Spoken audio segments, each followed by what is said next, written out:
vamos a que nos compartan la palabra de Dios. ¿Okay? Entonces, nuestra hermana Susana nos la va a compartir. Dios la bendiga. Wow.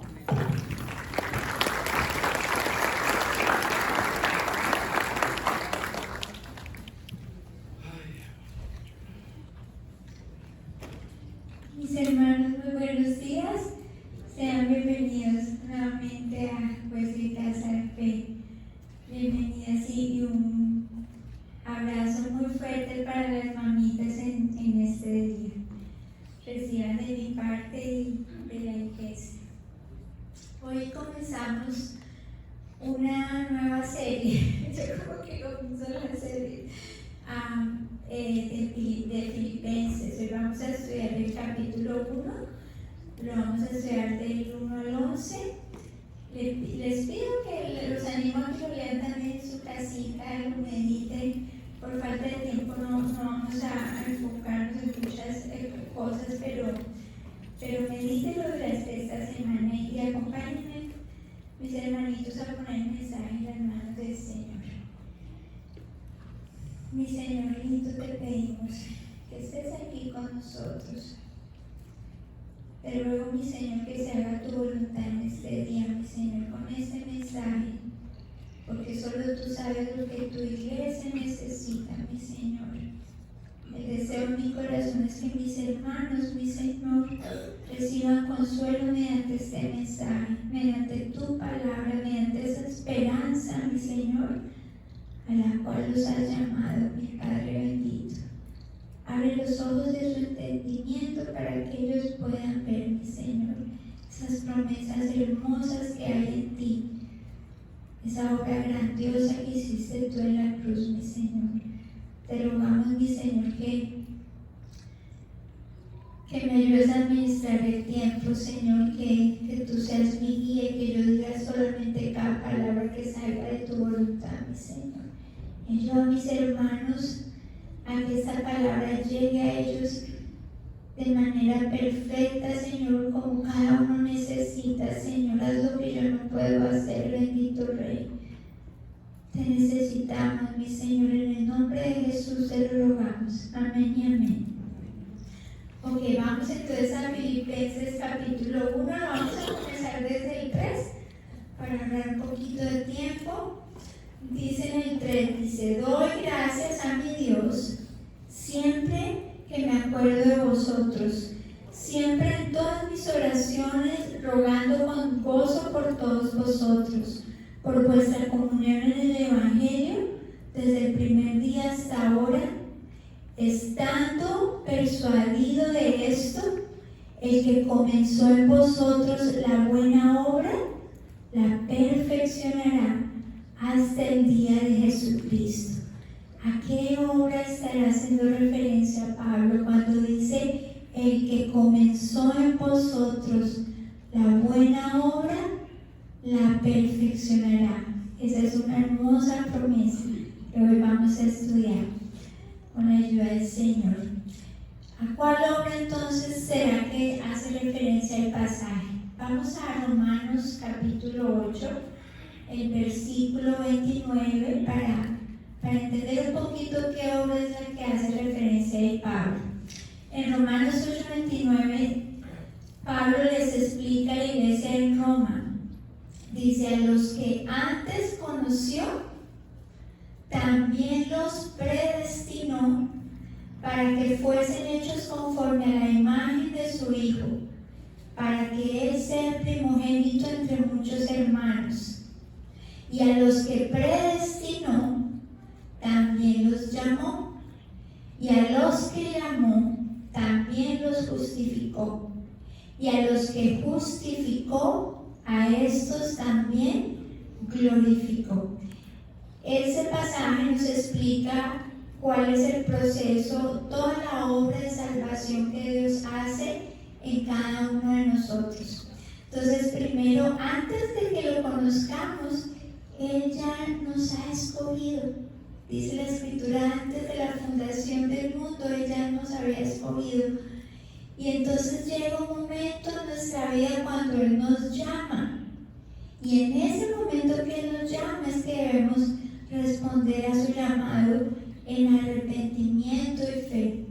Y si recibimos al Señor con arrepentimiento y fe, entonces Él nos justifica, nos declara justos delante de sus ojos, gracias a lo que Cristo hizo en la cruz.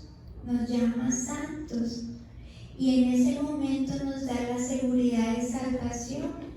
En ese momento recibimos el Espíritu Santo como garantía de que Dios cumplirá esa salvación. En ese momento entonces comienza Dios a hacer un proceso de santificación, a perfeccionarnos. Ahí decía ese pasaje que fuimos escogidos para parecernos a su Hijo, para ser transformados a la imagen de Jesús. Entonces, cuando Pablo, si regresamos a Filipenses, cuando Pablo dice en el versículo 6, estoy persuadido, estoy convencido, seguro, que el que comenzó la buena obra en ustedes, la perfeccionará hasta el día de Jesucristo. Entonces, ahí esa obra está hablando del proceso de santificación. En la Nueva Traducción Viviente dice, y estoy seguro de que Dios, este mismo pasaje, como lo explica, quien comenzó la buena obra en ustedes, la continuará hasta que quede completamente terminada. A eso se hace referencia cuando dice la perfeccionará, a esa obra de santificación hasta que quede completamente terminada, hasta que nuestro Señor Jesús vuelva.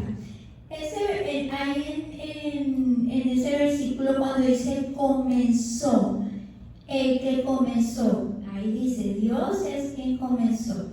Esa palabra comenzó es un verbo que en el griego es anarnomai. Y solamente en ese pasaje y en Gálatas 3 está en el Nuevo Testamento, solo en 2 pasajes se utiliza ese verbo comenzó, implicando que comienza una obra de santificación. Entonces, si vamos a Gálatas 3, ese ya lo hemos leído, pero miren cómo son muy similares los pasajes. En Gálatas 3, en el versículo 2, dice, déjenme hacerles una pregunta. ¿Recibieron al Espíritu Santo por obedecer la ley? Claro que no.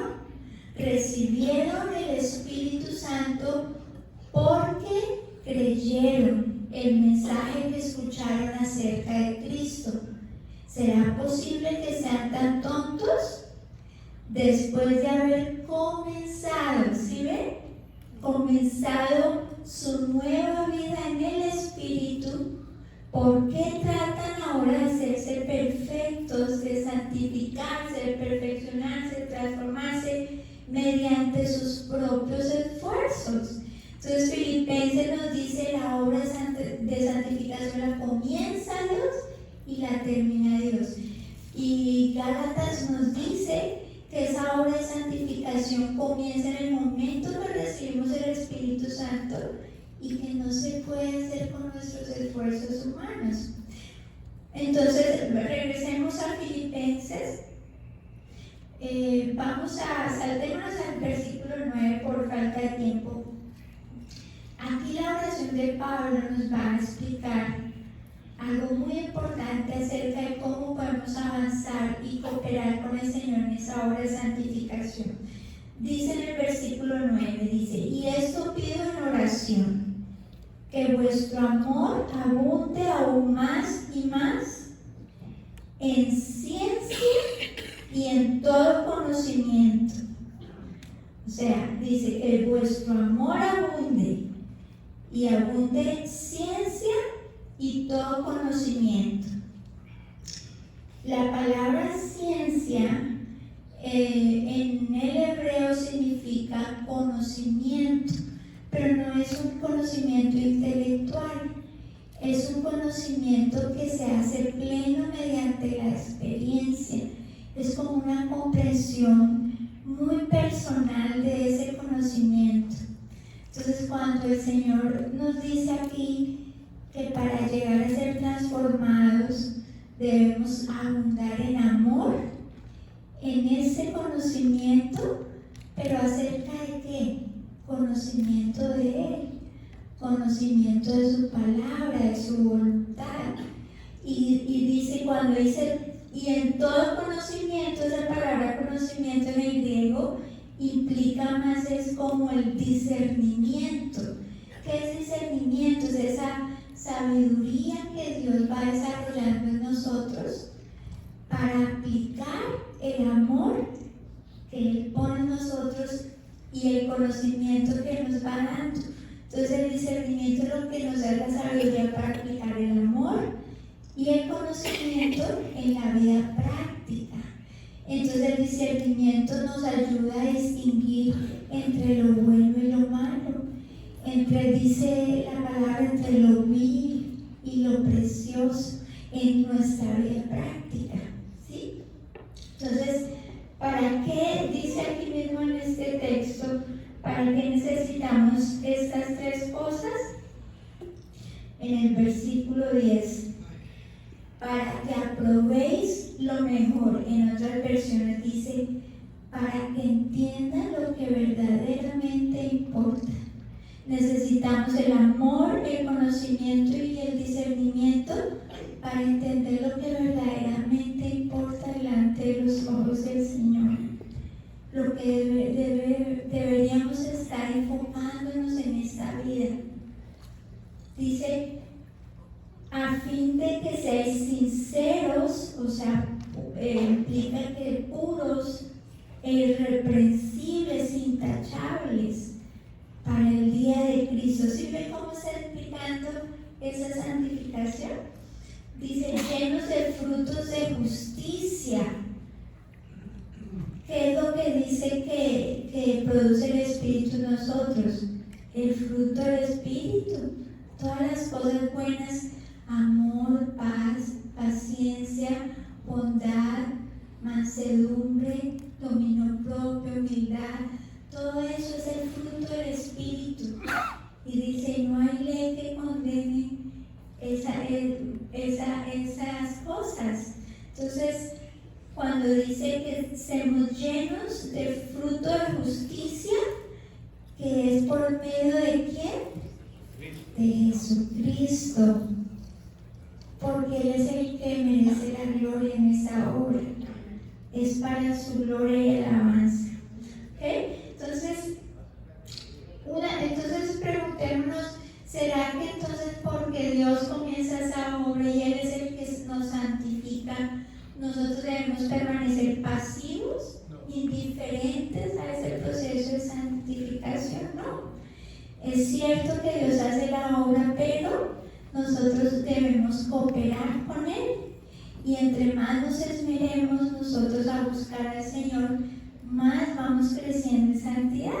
Por eso vemos que hay veces en la iglesia hay algunos hermanitos que uno los ve que crecen rápido, maduran, empiezan a tener dominio propio. Y hay unos que llevan años en la iglesia y no se les ve el fruto del Espíritu. Es porque algunos se toman en serio el proceso y anhelan ese proceso de santificación. Entonces, ¿cuáles son esas herramientas que el Señor usa y que nosotros debemos participar para esa santificación? Uno es la oración.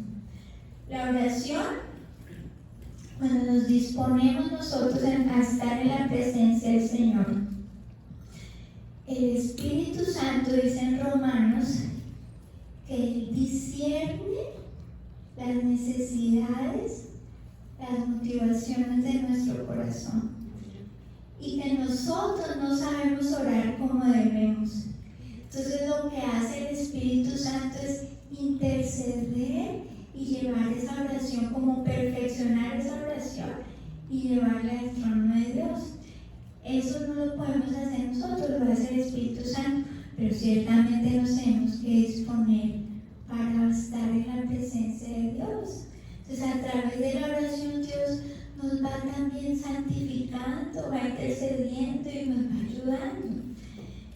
Con la palabra, ciertamente hay cosas que nosotros con nuestra inteligencia o propia sabiduría no podemos discernir qué es lo correcto, qué es lo incorrecto. Entonces es la palabra la que nos revela qué es lo correcto, pero según Dios.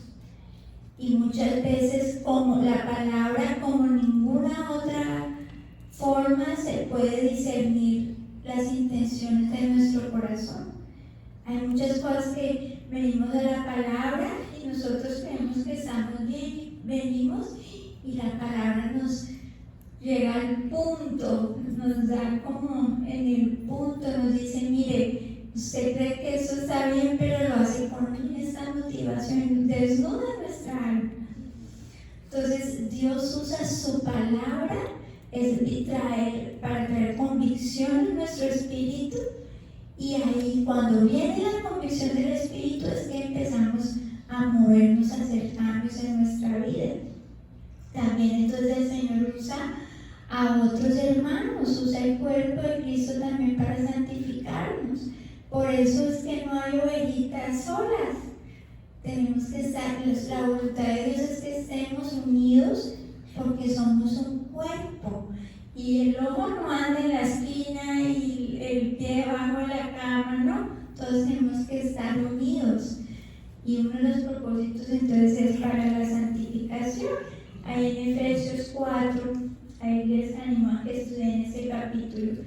Dice que Dios constituyó a unos apóstoles, profetas, evangelistas, pastores y maestros a fin de perfeccionar, ¿sí ven?, a los santos para la obra del ministerio y para la edificación del cuerpo de Cristo, hasta que todos lleguemos a la unidad de la fe y del conocimiento del Hijo de Dios.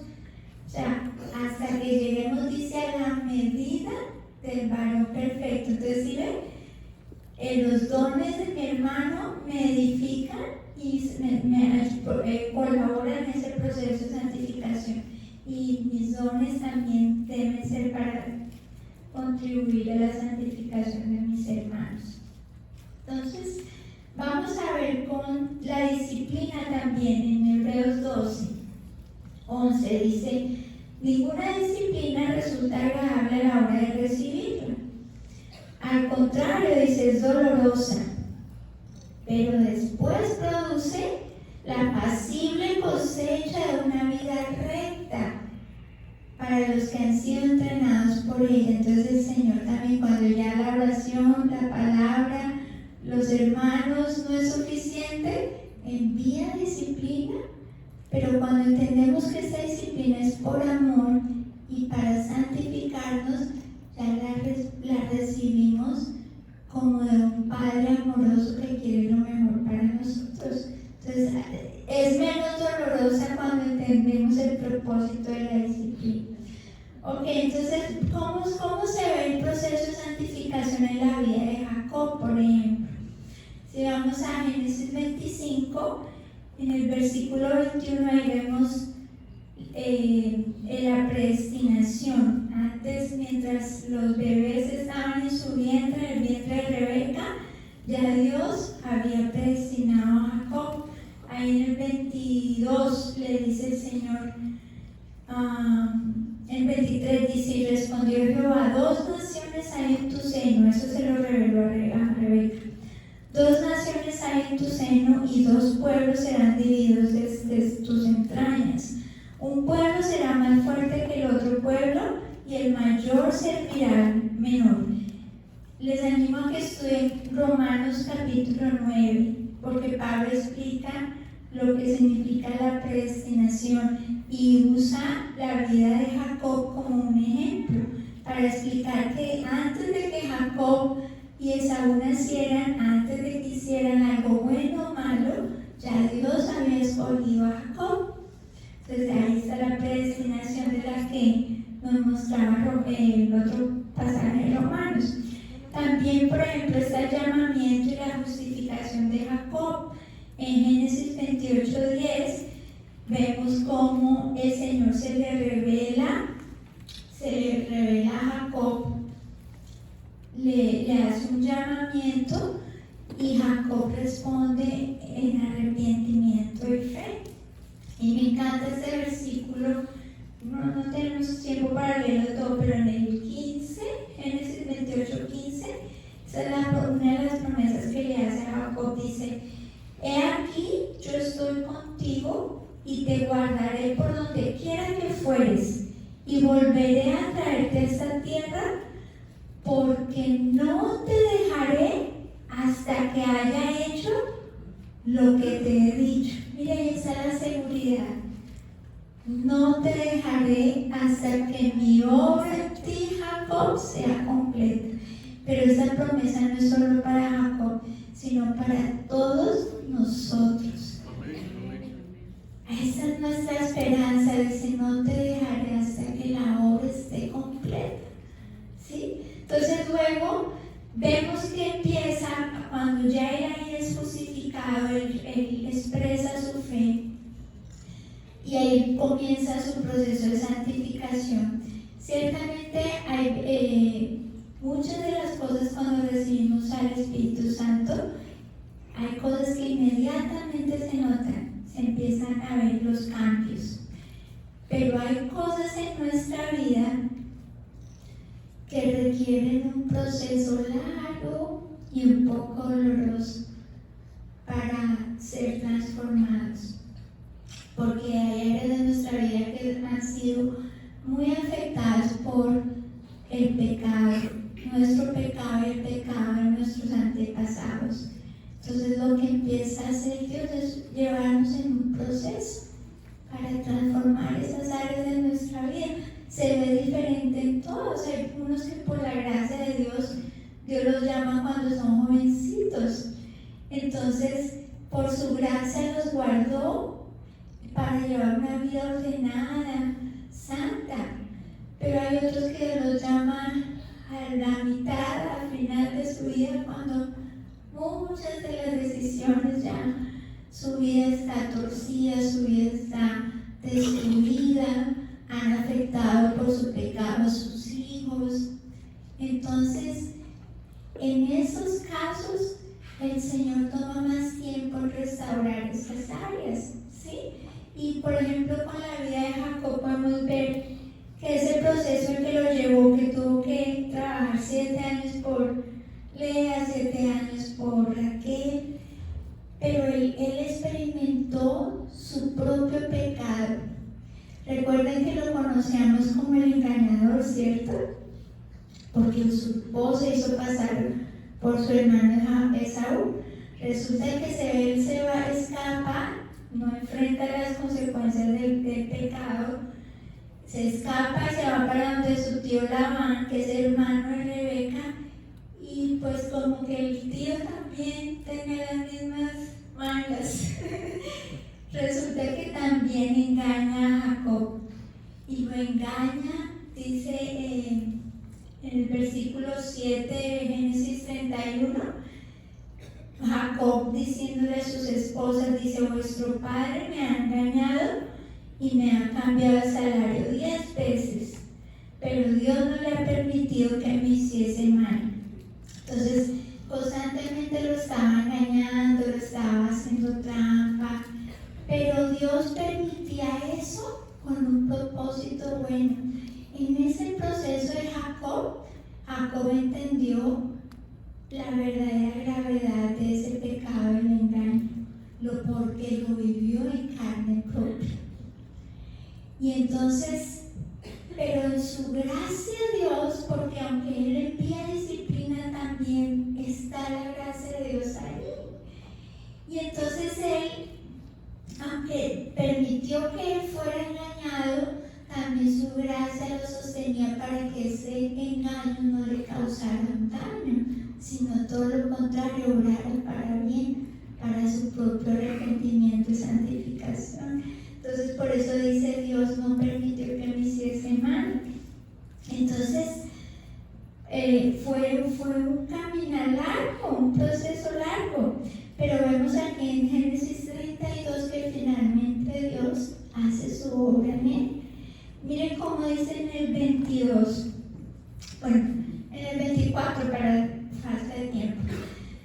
Dice Entonces Jacob se quedó solo en el campamento y llegó un hombre y luchó con él hasta el amanecer.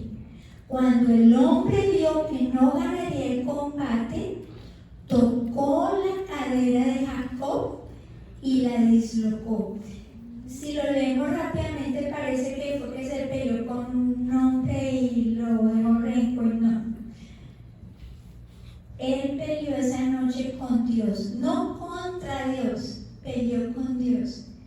¿Y qué quiere decir que Jacob peleó con Dios? Quiere decir que él estuvo rogándole a Dios que hiciera su obra en él, que lo transformara. Muchos interpretan, dependiendo de la condición del corazón, se interpretan los pasajes. Muchos interpretan eso como que debemos aferrarnos a Dios hasta que no nos cumplan nuestros deseos. Pero eso no es lo que dice este pasaje. Jacob le dijo, no te soltaré hasta que me bendigas, pero hablaba de una bendición espiritual. Hablaba de que se aferró a él hasta ser transformado. Y por eso es que Dios le dice en el 26, luego el hombre le dijo, déjame ir, pues ya amanece. Y él le dijo, no te dejaré ir a menos que me bendigas. Le dijo Jacob, ¿cómo te llamas? Preguntó el hombre. Jacob, engañador, contestó él. Tu nombre ya no será Jacob, le dijo el hombre. De ahora en adelante serás llamado Israel, porque has luchado con Dios. ¿Sí ven que luchó con Dios? Y con los hombres, y has vencido. Lo que hace ahí el Señor es quitar la vergüenza de su pecado, transformarlo y darle un nuevo nombre que represente lo que Él era en ese momento ya en Dios, en Cristo. Esa promesa no es solo para Pedro. ¿Han visto que le cambiaron el nombre a Pedro? Le cambiaron a Abraham, a Sara, a Jacob, pero no es solamente para ellos, también es esa esperanza para nosotros. En Apocalipsis 2:17 dice, al vencedor le daré del maná escondido y le daré una piedrecita blanca y grabado en la piedrecita un nombre nuevo, el cual nadie conoce sino aquel que lo recibe. Y yo me medito mucho, me imagino y estoy casi segura que tiene que ver nuestro nuevo nombre así exactamente como Jacob, quitarnos esa vergüenza del pecado de nuestra juventud y darnos un nombre nuevo que represente la obra que Él hace en nosotros. Entonces esta es una esperanza hermosa, mis hermanos, a la cual debemos aferrarnos, pero solamente se la busca, solamente se aferra a ella y solamente la anhela quien entiende su pecado, quien anhela ser transformado, quien como Jacob pelea con Dios y le dice, no te soltaré hasta que me transformes. Y eso ciertamente, ese encuentro con Dios no nos deja caminando igual. Eso simboliza cuando Dios golpea su cadera. Eso simboliza que cuando tenemos esos encuentros con Dios, empezamos a caminar en humildad, reconociendo cuánto lo necesitamos. Y definitivamente cuando nos encontramos con Dios ya no caminamos de la misma manera. Siempre debemos depender, caminar en dependencia al Señor. Ese es uno de los propósitos por el cual el Señor deja Ares así en nuestra vida, para mostrarnos que la obra es de Él y la gloria es para Él, y que aunque Él anhela ver que obedezcamos y vivamos una vida recta, más que eso quiere que ese proceso sea para que le conozcamos y estemos viviendo en dependencia a Él. ¿Sí? Entonces ahí les dejo, mis amados hermanos, esta esperanza para que mediten en ella. Acompáñenme a despedir ese mensaje. Gracias, mi Señor. Gracias, Señor. Sin tu palabra nuestro entendimiento no hubiera alcanzado, Señor, para ver esta promesa tan preciosa, Señor. Gracias porque tú eres nuestro descanso. Podemos descansar en ti. Podemos descansar de nuestras obras, de nuestros esfuerzos y descansar en esa obra de Cristo, en el poder de tu Santo Espíritu, en ese anhelo que tienes tú de transformarnos. Ayúdanos, Señor, a apreciar también el proceso, no solo el resultado, porque es a través de ese proceso que te anhelamos más, que te buscamos más, que nos hacemos más humildes, que entendemos esa obra en la cruz, que entendemos lo que hiciste, esa obra tan preciosa, Señor. Entendemos, mi Señor, y nuestro corazón cada día crece en gozo y agradecimiento por lo que tú has hecho en nosotros y seguirás haciendo. Ayúdanos a caminar, Señor, sin desanimarnos. Ayúdanos a recordar esta esperanza. Ayuda a mis hermanos, mi Señor. En el nombre de Jesús te ruego. Tú conoces los deseos de sus corazones. Tú sabes esas artes que son su vergüenza. Concédele, Señor, que su fe crezca y que se aferren a esta promesa, Señor. Gracias, mi Señor. Edifica tu iglesia en el nombre de Jesús. Amén. Amén.